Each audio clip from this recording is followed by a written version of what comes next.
The shiny glass doors of Elite Motors slammed shut behind Mia as she stumbled onto the sidewalk, her worn sneakers scuffing the pavement. "Get out! You don't belong here!" The salesman's voice echoed, his face red with anger. Mia's cheeks burned with shame as a crowd of fancy customers stared, whispering and pointing. She clutched her old, frayed purse, her simple dress fluttering in the breeze. All she'd done was ask about a Kara shiny red one in the window that looked like a dream. But the salesman laughed, saying, "This isn't a charity. Come back when you can afford to breathe in here." The crowd snickered, and Mia's heart sank. She wanted to disappear. As she turned to walk away, tears stung her eyes, but she held them back. Then she heard it a low, powerful hum. A sleek silver Rolls Royce pulled up to the curb, its polished surface gleaming like a mirror. The crowd gasped. The door opened, and a man in a sharp suit stepped out, his eyes locked on Mia. "Darling," he said, his voice calm but commanding, "why are you out here?" The salesman's jaw dropped. Who was this man? And why was he calling Mia darling? Mia's day hadn't started like this. That morning, she woke up in her tiny apartment, the one with peeling paint and a leaky faucet. She wasn't rich, and everyone knew it. Her clothes were plain, her life simple, but Mia had a secret tone even she barely understood. A year ago, she'd married Ethan, a quiet man who loved her cooking and her kind heart. He never talked about money, and Mia never asked. They lived modestly, and she was happy. But lately, Ethan had been acting strange, disappearing for hours, taking calls in hushed tones. Mia didn't pry, but she wondered. Today, she decided to surprise him. Ethan loved cars, always sketching sleek designs in his notebook. So, Mia walked into Elite Motors, hoping to find something special for him. She wasn't there to buy, she just wanted to look, maybe dream a little. But the salesman, Mr. Vance, took one look at her faded dress and laughed. "You? In my dealership? Don't waste my time," he'd sneered. Mia tried to explain, but he cut her off, marching her to the door. "Out! You're embarrassing yourself," he barked, shoving her outside. Now, standing on the sidewalk, Mia felt small, the crowd's whispers cut like knives. She wanted to run, to hide from their judging eyes. But then, that Rolls Royce appeared, like something from a movie. The man who stepped out was Ethanor, was it? He looked different.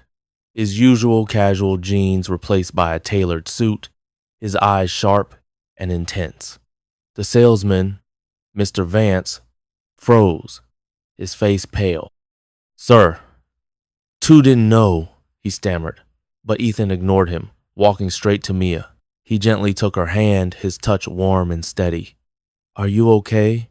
he asked softly. Mia nodded, confused. How did Ethan have a car like this? And why was everyone staring? Before she could ask, Ethan turned to the salesman, his voice ice cold. "You made a big mistake today." The crowd went silent. Mr. Vance's eyes widened in fear. What did Ethan mean? And what was about to happen? The air in Elite Motors felt heavy, like a storm was about to break. Mia stood next to Ethan, her hand still in his, her heart pounding like a drum. The dealership's phone kept ringing, each call making Mr. Vance's face grow paler. The young employee who'd answered the phone looked terrified, whispering to Mr. Vance again. It's the owner, sir," she squeaked. "He says you're to step aside." Immediately, Mr. Vance's knees wobbled, and he grabbed a chair to steady himself. The crowd of customers who'd been snickering at Mia just minutes ago now watched in stunned silence. Ethan, calm as ever, leaned closer to Mia and whispered, "Don't worry, love. This is about to get interesting." Mia's mind was a whirlwind. She thought back to the night she met Ethan at a small diner where she'd been a waitress. He'd come in, ordered coffee, and smiled at her like she was the only person in the room. They talked for hours, laughing over cold fries. He never mentioned money, never acted like he was more than a regular guy.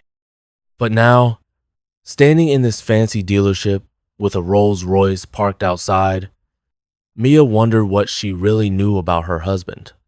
Had he been hiding something all this time? The glass door swung open, and a tall man in a crisp suit stormed in. His face was stern, his eyes scanning the room until they landed on Ethan. "Mr. Carter," the man said, his voice respectful but tense. "I came as soon as I got your call." Mia blinked. "Mr. Carter?" Ethan's last name was Carter, but why was this man acting like Ethan was his boss? The crowd murmured, and Mr. Vance looked like he might cry. This is a misunderstanding." Mr. Vance blurted, stepping forward. "I didn't know she was with you, sir." Ethan's eyes narrowed, cold and sharp. "You didn't need to know who she was to treat her like a human being," he said, his voice slicing through the room. Mia's cheeks flushed. She wanted to shrink away from all the eyes on her, but Ethan's steady hand kept her grounded. The tall man, apparently the dealership's owner, turned to Mr. Vance. "You're done here," he said flatly. "Pack your things." Mr. Vance gasped, his face crumpling. But I've worked here for years," he protested. The owner didn't blink. "You insulted Mr. Carter's wife. You're lucky you're only losing your job." The crowd gasped, and Mia's jaw dropped. "Wife?" Yes, she was Ethan's wife, but why did it sound like that meant something huge?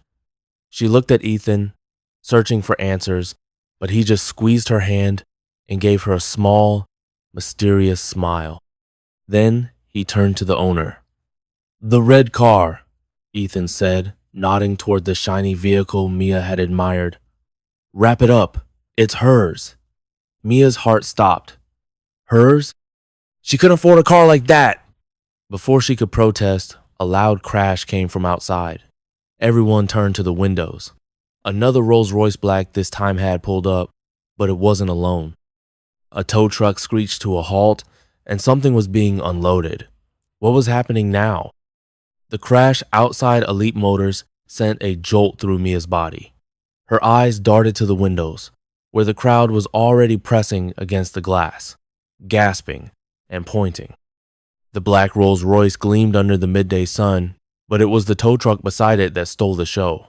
A massive, sparkling silver car unlike anything Mia had ever seen was being carefully lowered to the ground. It looked like a spaceship, all curves and chrome, with doors that shimmered like liquid metal. The dealership's customers whispered frantically, "Is that a custom Hyperion?" One man said, his voice trembling.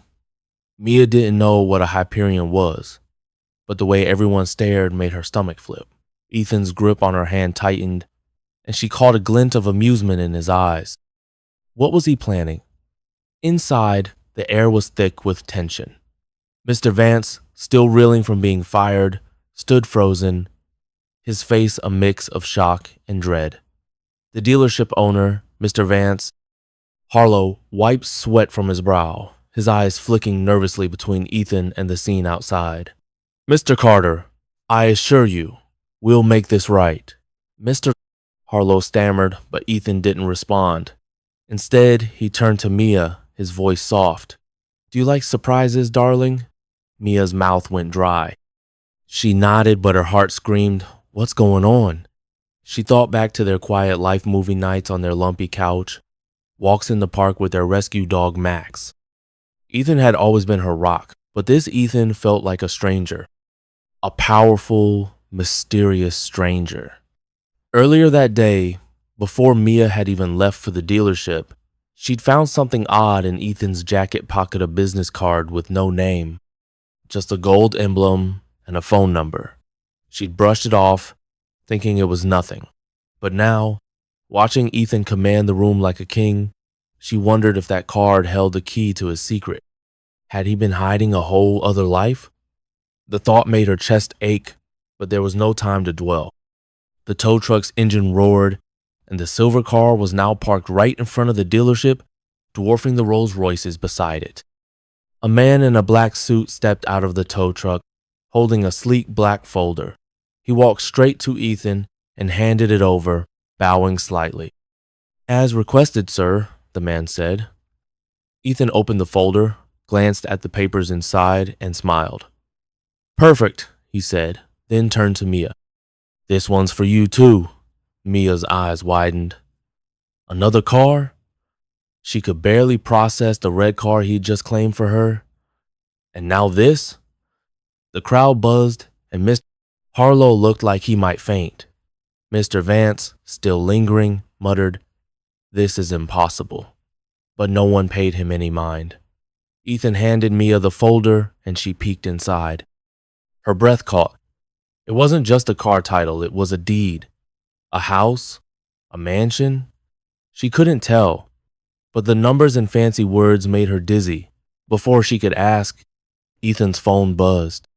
He glanced at it, and his face darkened. "We need to move," he said, his voice suddenly urgent. Outside, tires screeched. A black SUV sped into the lot, and two men in dark sunglasses stepped out, their faces grim. Who were they? And why did Ethan look so serious? The screech of tires echoed as the black SUV loomed outside Elite Motors, its dark windows hiding the faces of the two men in sunglasses. Mia's heart pounded, her hands clutching the mysterious folder Ethan had given her. The crowd inside the dealership held their breath, eyes darting between the SUV, the silver Hyperion car, and Ethan, who stood calm but alert. "Stay close," he whispered to Mia, his voice steady but laced with urgency. The men from the SUV stepped forward, one holding a sleek tablet, the other scanning the crowd. "Mr. Carter," the man with the tablet said, his tone formal, "the board needs you. Now." Mia's head spun. "Board? What board?" Ethan gave her a reassuring nod, but his eyes betrayed a flicker of worry. The truth unraveled in a rush. Ethan wasn't just her quiet husband, he was Ethan Carter, billionaire CEO of Carter Enterprises, a secretive empire Mia had never suspected. He'd hidden his wealth to protect her, to give her the simple life she loved. But today, his world had crashed into hers. The red car, the Hyperion, the deed in the folder, they were gifts. His way of showing her she deserved everything. The SUV? His private security, summoned because his identity was at risk after the dealership fiasco. Mr. Vance's cruelty had sparked a chain reaction, exposing Ethan's secret to the world. Mia's eyes filled with tears, not from sadness but from love. Ethan pulled her close, promising to explain everything. As they stepped toward the Hyperion, the crowd parted, awestruck. Mr. Vance, now jobless, slunk away, his head bowed. The dealership owner, Mr. Harlow, offered a nervous apology, but Mia barely heard it. She was focused on Ethan, her heart swelling with pride and confusion. As they drove off in the Hyperion, the SUV trailing behind, Mia glanced at the Folders' deed of mansion, their new home.